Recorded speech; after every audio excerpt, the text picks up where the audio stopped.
Vamos ver se conseguimos encontrar a casa onde supostamente morreu o nosso poeta Luís de Camões.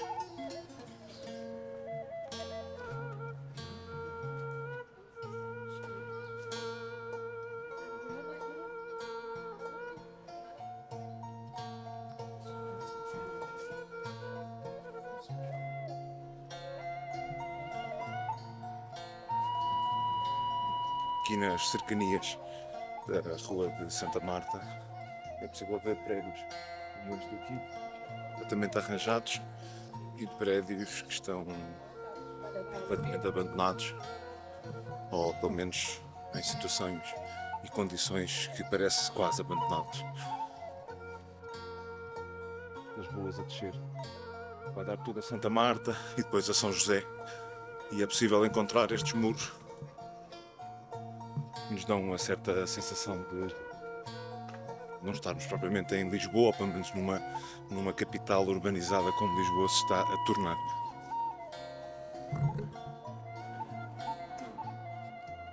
A Rua da Caridade.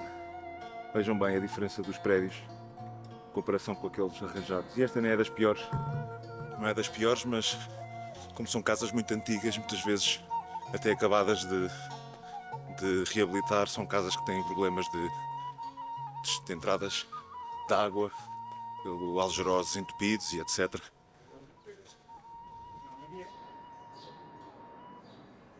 Toda esta rua do Passadiço, paralela à rua de Santa Marta, é uma rua que não é muitas vezes identificada nos guias turísticos como uma rua tipicamente lisboeta, mas acaba por ser. Temos nas costas destes prédios algo que não é muito comum de se ver.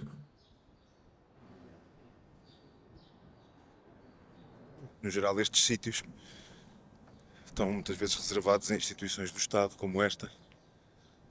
Vamos ver aqui. Instalações protegidas, reservada ao IOGP, a ser um instituto talvez de oftalmologia.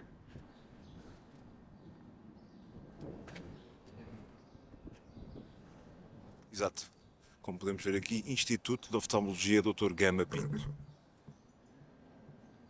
Sendo este o país dos doutores, não estranha que um espaço tão grande esteja reservado para estacionamento. Resta esta entrada de pedra. Mais um sítio que está destacado para alguns e não para todos. Embora, pronto, oftalmologia.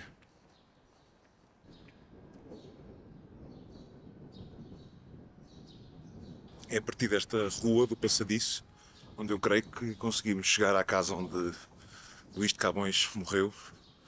Há até uma placa que o prova, ou pelo menos que o indica àqueles que estejam mais desatentos. Aqui, por exemplo, no início da Rua da Esperança do Cardal, podemos ver um prédio que é paralelo àqueles que acabámos de ver arranjados, mas continua totalmente degradado e provavelmente fechado. Se viver aqui alguém, é alguém que mora aqui à força e não propriamente porque é proprietário ou inquilino. Vejam, é possível ver as portas cerradas, provavelmente por tentativa de entrada.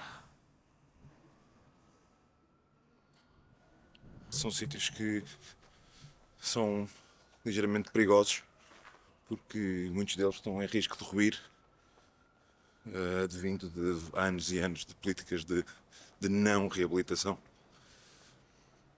Assunto sério e onde um país tão antigo como Portugal poderia dar mais atenção. Mas é assim, depois temos isto. No quarteirão paralelo, tudo arranjado.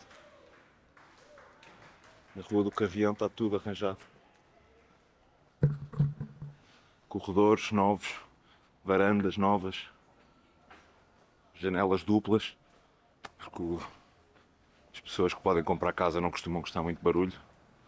Pequena correção, não é na Rua do Passadiço que está a casa onde Luís de Camões terá morrido, embora, como vão poder ver à frente, é uma zona bastante parecida. Vamos ver por ali onde é que vamos dar. Pode ser que sim, pode ser que não.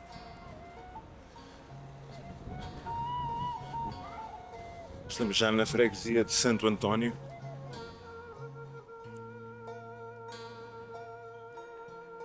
Sabe-se que toda esta zona do Turel eram passos privados, assim bem ao estilo do século XIX. Provavelmente há 100 anos atrás era uma zona privada, de acesso a casas que nem sempre as pessoas normais e comuns poderiam entrar.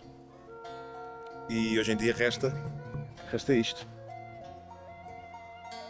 Já vamos ver mais lá em cima o que é que consiste o Jardim de Turel, que é uma zona inóspita na cidade. Temos aqui que era um antigo café que, bem, na verdade nunca funcionou muito bem, porque tinha assim uns horários irregulares, mas resta esta vista, uma vista da cidade.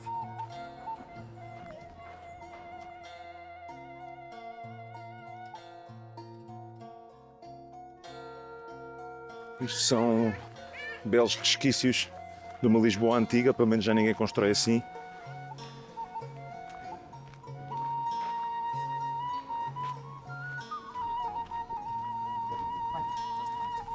Um parque infantil. Felizmente as crianças continuam a ser uma prioridade. Depois temos aqui um belo delfim,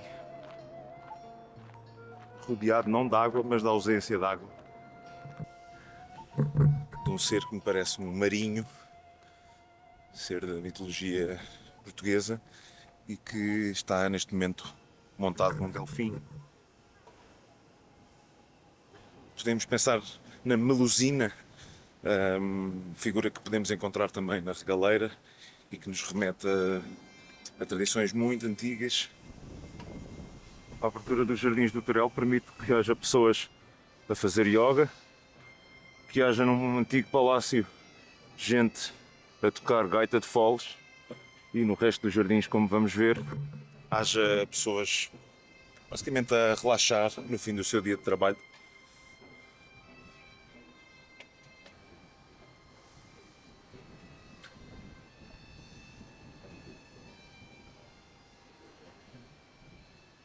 Em Lisboa, qualquer recanto aponta-nos sempre, seja para um cume ou para um topo de um edifício invulgar, como para os azulejos.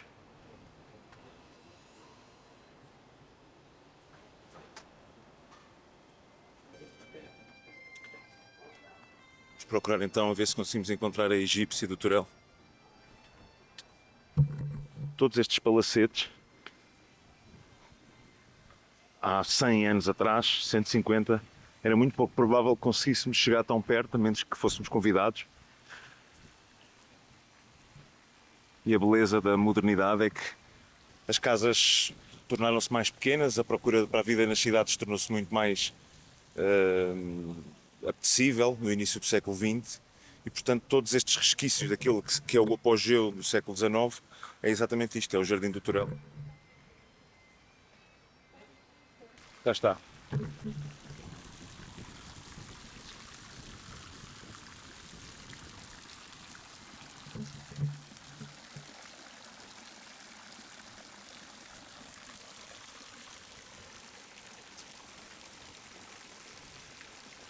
Uma figura feminina, portadora de luz, com motivos egípcios, e algumas cabeças à volta da fonte.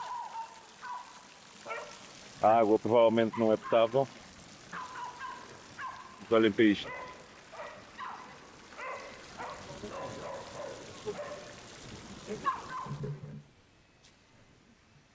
Tudo isto naquilo que se chama o Jardim do Turel. Podemos ver motivos muito curiosos e pouco comuns, e como estas casas são praticamente todas particulares e não entraram em decadência como outros sítios, é possível até vê-los restaurados e, portanto, todas estas casas, não há nenhuma casa que não tenha um motivo interessante. Olha ali em cima os azulejos florais, bem ao estilo do século XVIII, talvez, mas, bem, quem nos garante que não são já a recuperação de uma coisa mais antiga. Ok? Centro promotor do Caminho de Santiago. Mas podemos ver aqui a juventude de Galícia. Que bom estes centros e estes lugares estarem destacados à cultura como a cultura galega. Por alguma curiosidade pela cultura hindu, não me deixa de ver no topo 1, 2, 3, 4, 5, 6, 7.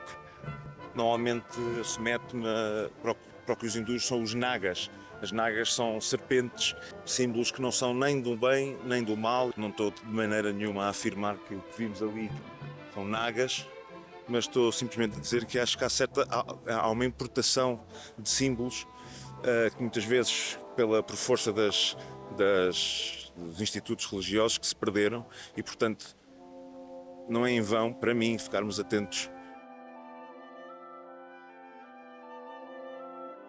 Vizinho ao Jardim Tutorel que acabámos de ver, é aqui o ascensor do Lavra.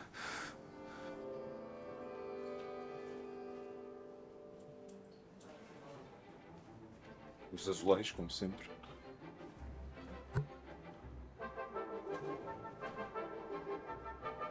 Isso pode chamar funicular, mas eu gosto mais da palavra ascensor.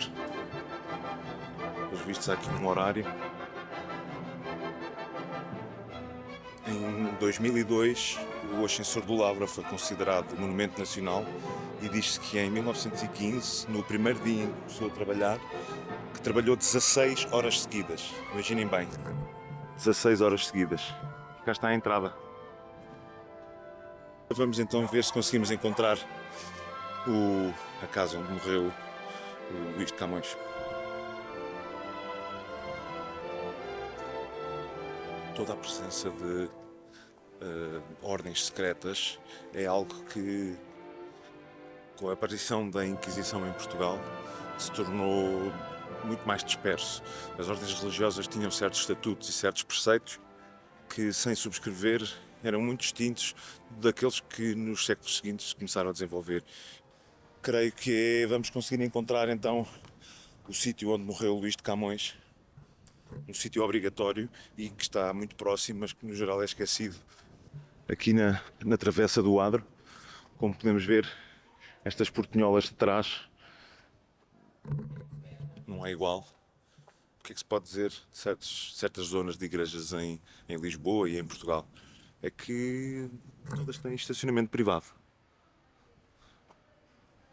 Proibido parar e estacionar, exceto o serviço da igreja. O serviço da igreja, apesar de ter este poder urbanístico, tem direito só a um lugar. E, portanto, vamos supor que é o cura, na hora da missa, que pode estacionar aqui o carro e não qualquer convidado ou convidada mais ilustre.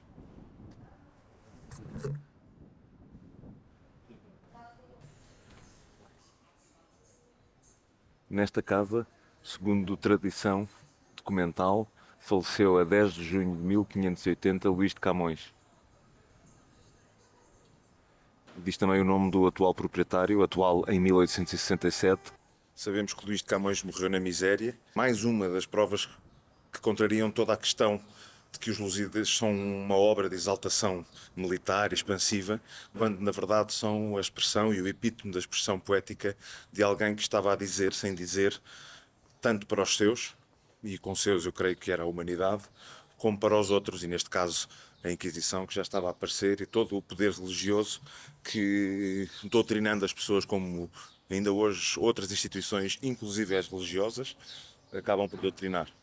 Dizem-me aqui na Tasca do Beco que terá sido mesmo no primeiro andar onde morreu Luís de Camões.